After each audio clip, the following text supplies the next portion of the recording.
What's going on, YouTube gamers? Bonfire here, and today I wanted to give you my first impressions of Metal Gear Solid 5: The Phantom Pain. Now, I know this game has been out for just under 2 weeks, but I've been so busy and I wanted to make sure I had played enough of this game to give you guys a solid and thorough impressions of it. Before I dive into that, I do want to address the gameplay and just say that the gameplay is absolutely spoiler free. I'm very big on that type of thing.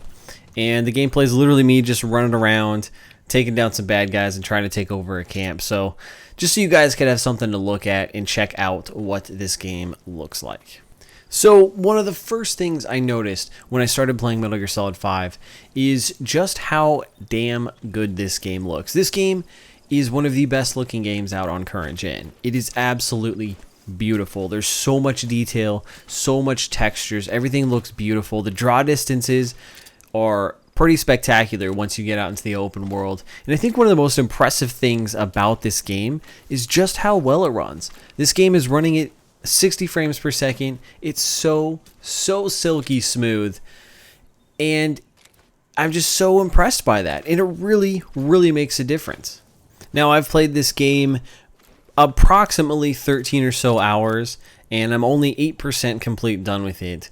But during that time, I've experienced 0 frame drops, 0 texture pops, and everything is just ran perfectly. It's amazing, and the load times aren't even that long either. It's just really impressive on how well this game runs and looks. It's awesome. I am playing on the PlayStation 4, so I can't speak for the Xbox One or PC, but I'm sure the Xbox One is close or on par with the PlayStation 4, and I'm sure the PC version is just amazing and even better because I know Ground Zeroes was fantastic on PC. The next thing I wanted to touch on is story, and what is Metal Gear Solid without its crazy, ridiculous, complex story? And with Metal Gear Solid 5, there's definitely story there. And again, I've only played about 13 hours. But the interesting thing is that you can tell that there's been a shift from that very heavy, story-driven, long cutscene, linear gameplay that we saw like in Metal Gear Solid 4 to a very gameplay-focused, very light, not very long cutscenes in Metal Gear Solid 5. Outside of the game's prologue, the cutscenes are very short. The story is very light. I think I've only progressed just a little bit of the story and played through several of the main story's missions. And it's just very different. It's not a bad thing, though. It all fits in really well. I mean, in the prologue, that's the very Metal Gear Solid story cutscene gameplay that you would expect from Metal Gear Solid games. And it really wasn't a bad thing, but then you go in and the game just opens up and it says, hey, go do these things. We're going to go create Mother Base. I mean, that's obviously your focus in the game, and it's very interesting. It's not a bad thing, though, and I think this is really to help address a lot of the complaints of Metal Gear Solid 4, and I think it will appeal to a lot of new people who haven't really ventured too much into this franchise. A lot of people ask the question, do I need to play the previous Metal Gear Solid games to play Metal Gear Solid 5? And though I'm not done with the story, from what I've heard, no, you don't. It always helps if you have, because there's going to be a lot of little hints and things that you might miss. But from what I can tell, this is very heavily gameplay focused, so I think it's okay. I will say that you'll definitely want to play Ground Zeroes before you dive into the Phantom Pain, just because the Phantom Pain picks up literally right where Ground Zero ends. So you definitely want that background information. The last thing I want to touch on regarding the story is that it's done in an episodic format, which is really interesting. Each mission plays out as an episode, whether it actually has a lot of story or cutscenes or not.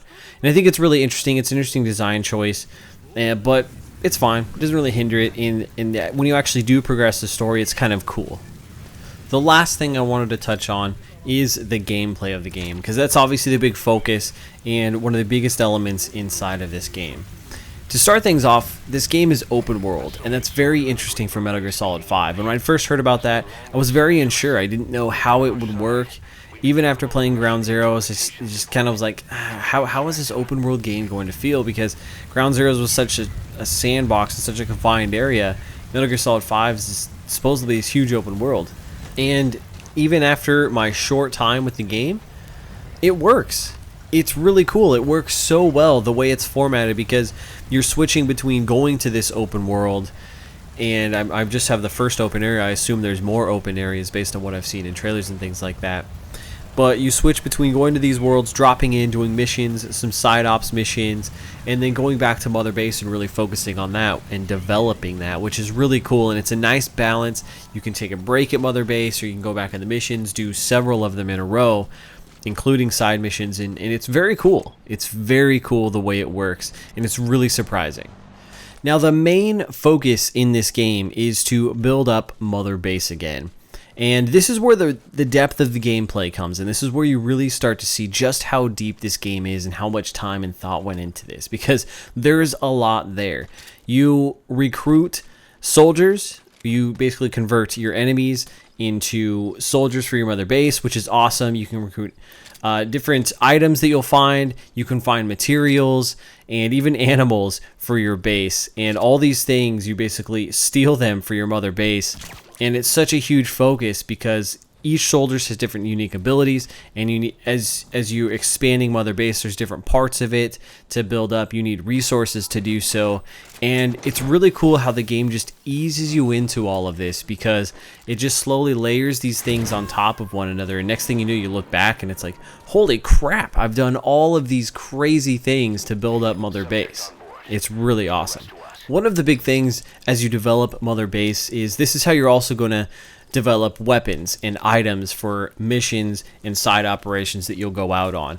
There's tons of different weapons, camos, items, tools, and even equipment for your companions that you'll go out and use that you can develop in Mother Base, and each one requires a certain level and resources to develop, and this is where some of that depth comes into play.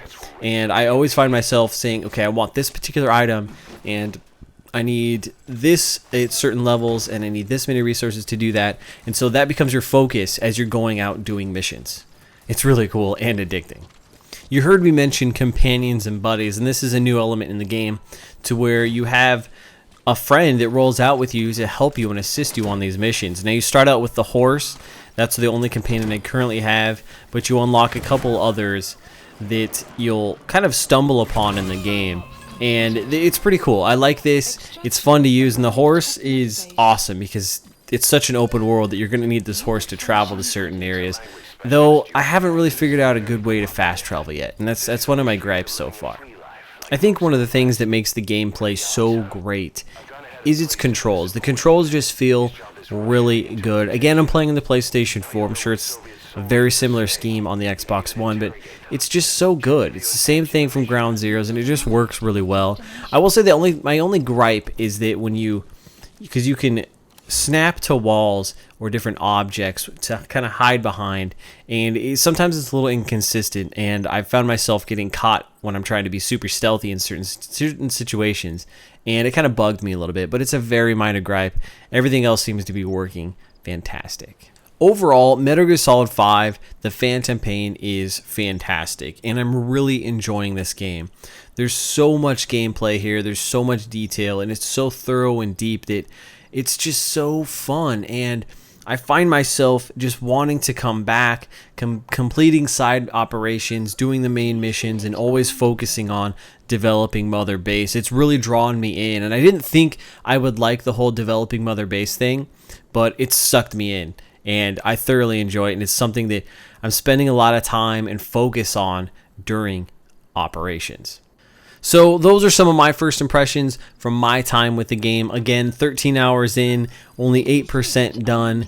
Not a lot, but this game is awesome, and I can't wait to play more. So let me know what you guys think about this, and if you've played the game, what you think about it down in the comments below. If you guys enjoyed the video, I hope you'll drop a like, and if you're brand new to the channel, be sure to hit that subscribe button, because I got a lot of great things coming your way. Until next time, I'm Bonfire, and I will see you online. Hey guys, don't forget about Facebook, Twitch, and Twitter, and hit that button down below.